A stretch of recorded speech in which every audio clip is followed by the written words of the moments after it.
Et donc salut tout le monde les amis, aujourd'hui on se retrouve pour une toute nouvelle vidéo avant course de ce Tour des Flandres. Et on est là donc pour parler de ce Tour des Flandres, pour voir qui sont les favoris, qui sera peut-être le potentiel vainqueur, et puis pour revenir aussi sur ce qui s'est passé les années d'avant, pour voir un petit peu le passif de cette course. On sait que c'est la première grosse classique, le premier gros monument de la saison, c'est largement au-dessus de Milan-San Remo pour moi. C'est vraiment une course que j'adore, le Tour des Flandres, et j'ai hâte de voir ce que ça va donner. On passe tout de suite au début de la vidéo. Pour cette course du Tour des Flandres, on a évidemment deux favoris. Alors pour ceux qui ne connaîtraient pas forcément le Tour des Flandres, c'est une course assez vallonnée mais assez plate à la fois. C'est pas mal de côtes, en fait, de petites côtes de 2-3 km, un peu moins peut-être même des fois, avec des gros pourcentages et surtout avec une spécificité, les pavés. Et oui, donc forcément sur pavé, on sait tous que Mathieu Van Der Poel est super fort, et on sait aussi que Tadej Pogačar l'est aussi. Depuis le début de la saison, on observe deux coureurs vraiment très forts, Mathieu Van Der Poel d'un côté, Tadej Pogačar de l'autre. Alors Van Der Poel a fait très forte impression sur Milan-San Remo, il a dit qu'il se sentait très bien, il a réussi à suivre Pogačar qui a essayé d'attaquer plusieurs fois. Mathieu Van Der Poel, les gars, me paraît vraiment très fort. Et de l'autre côté, on a Tadej Pogačar, un coureur ultra polyvalent qui a gagné les Strade Bianche, qui a gagné le Tour des UAE, qui est capable de gagner des grands tours, qui est capable d'aller gagner des classiques, des monuments. Il a déjà gagné le Tour des Flandres auparavant. Évidemment, on sait à quoi s'attendre. Ça va être un duel entre ces deux coureurs. Et on passe donc au premier favori. Évidemment, pour moi, c'est le favori parce que c'est sur pavé. Mais attention, ce ne sera pas forcément le vainqueur final. On parle évidemment de Mathieu Van Der Poel. Mathieu Van Der Poel qui a déjà participé plusieurs fois au Tour des Flandres avec 3 victoires sur le Tour de Flandre, je crois, ou 2, je sais plus, 2 ou 3 victoires en tout cas sur le Tour des Flandres, c'est évidemment énorme. 3 victoires, c'est 3 victoires sur le Tour des Flandres, c'est énorme. Une domination, une surdomination, on pourrait même presque parler de ça. Sur Paris-Roubaix, même chose, il a gagné deux fois, il a gagné 2 fois Paris-Roubaix. Sur pavé, on sait que Mathieu Van Der Poel est imprenable.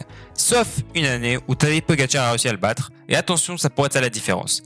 Mathieu Van Der Poel, alors pour vous faire un petit rappel quand même auprès de personnes qui auraient oublié, il a gagné 3 fois le Tour des Flandres. C'est le seul coureur actuel à avoir 7 monuments, tout comme Tadej Pogačar. C'est les deux seuls.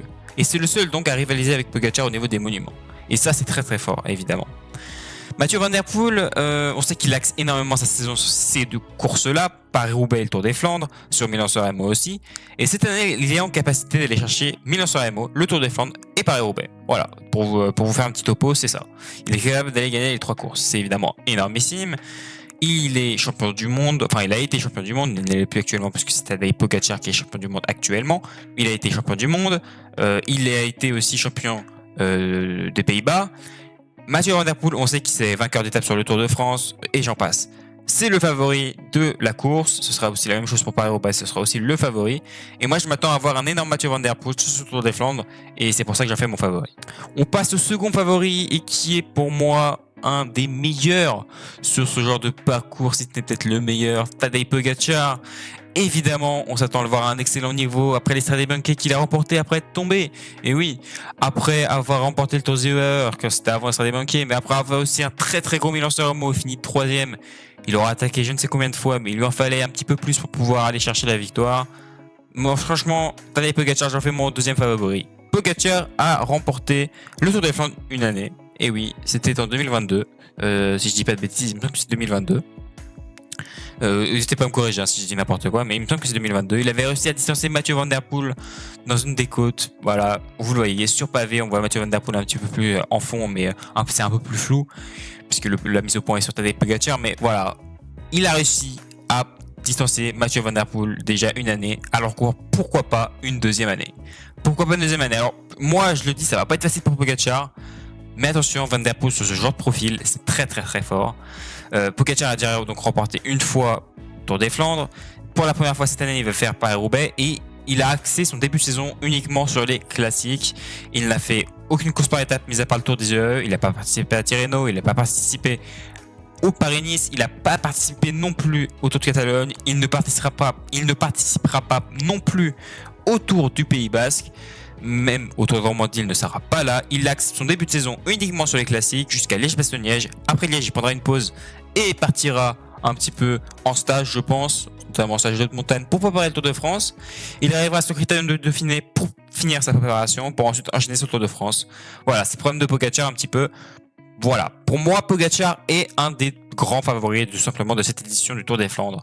Et donc, vous l'avez compris avec le début de cette vidéo, on a donc un duel entre à gauche Mathieu Van Der Poel, à droite Tadej Pogacar, deux coureurs évidemment extrêmement forts, on le sait. Et c'est un petit peu le duel de ce début de saison. Voilà, sur Milan-San Remo, Van Der Poel a gagné. Sur Tour des Flandres, Paris-Roubaix, qui gagnera? On verra bien. Mais moi, j'ai un favori. Mon prono, et oui les gars, mon prono, on y arrive déjà, mon prono c'est simple, c'est Tadej Pogacar. Pourquoi Tadej Pogacar? Pogacar va être revanchard de Milan-San Remo parce qu'il n'a pas réussi à gagner, et on sait que Pogacar c'est un gagnant. Quand il va sur une course, c'est pour gagner, c'est pas pour autre chose. On l'a vu sur Milan-San Remo où il a tout essayé, il n'y est pas parvenu. Maintenant il va vouloir prendre sa revanche sur Mathieu Van Der Poel, et en plus de ça, on a un parcours, comme je disais en début de vidéo, très compliqué, avec des gros pourcentages, avec des pavés. Il saura faire la différence pour moi dans ces montées-là. Attention tout de même, Mathieu Van Der Poel est dans une très grande forme, il peut quand même venir chercher la victoire, on sait jamais. Mais mon prono, c'est Tadej Pogacar. Et honnêtement, je le sens vraiment bien, il a fait un gros début de saison, il a maillot de champion du monde sur les épaules, il a forcément envie d'aller vers l'avant, et évidemment, moi, je pense qu'il a ses chances. Maintenant, on va aussi un petit peu parler des outsiders. Comme on parlait de Wout van Aert, qui est un des outsiders. Pourquoi est-ce que je le passe plus dans les favoris, les gars? Eh bien, parce que tout simplement, il est beaucoup moins fort qu'avant. Alors, à lui de me faire mentir sur le Tour des Flandres, il fait partie des coureurs qui sont capables d'aller gagner. On a eu le Tour des Flandres, on a eu quand même le game mercredi, un fiasco. Visma a une énorme équipe pour les pavés avec Mathieu Jorgensen, Tish Benoot et Wout van Aert. Et donc, ils arrivent à 4. Donc, les 3 coureurs que je viens de citer, plus Nelson Paoles de l'équipe IF Education First, et malheureusement ils n'ont pas réussi à gagner alors qu'ils sont 3. Ils pouvaient attaquer à chacun leur tour, ils l'ont pas fait. Ils ont préféré tout miser sur le sprint pour Wout van Aert. Je ne comprends pas trop la stratégie, ils sont plantés. Alors oui, c'est vrai que Van Aert au sprint est plus fort, mais quand tu es à 3, tu dois tout faire pour essayer d'épuiser Nelson Paoles. S'il y en a un qui part, Paoles est obligé d'y aller, et les 2 autres vont suivre automatiquement, et ainsi de suite. Et ils ont quand même réussi à se débrouiller pour perdre. C'est rare que Visma se plante, mais c'est encore une fois arrivé, et ça monte un petit peu aussi le début de saison de Visma. Alors même s'ils sont quand même très bons, faut pas non plus le négliger, mais leurs anciens gros leaders, ils sont un peu moins forts qu'avant. Et je pense notamment à Wout van Aert qui, certes, n'a pas été verni sur ces dernières années, mais me fait un petit peu peur. Voilà. Maintenant, j'ai hâte de voir le Tour des Flandres. J'espère qu'il va performer, Wout van Aert. Pour moi, il a ses chances, même si ça va être compliqué pour lui tout de même. Après, au niveau des autres favoris, des outsiders favoris. J'en ai pas vraiment, les gars. En fait, les deux que je viens de parler, là, Pogacar et Van Der Poel, sont tellement au-dessus des autres. Ça me paraît compliqué. Ça me paraît vraiment compliqué et je vois pas vraiment un coureur capable d'aller chercher un des deux, en fait. Ils m'ont l'air tellement forts que je vois pas comment c'est possible. Maintenant, on sait jamais ce qui peut arriver. Je tiens à rappeler aussi quand même qu'il s'agit d'une course sur pavé. Il peut y avoir des crevaisons, il peut y avoir des chutes, il peut y avoir des problèmes mécaniques.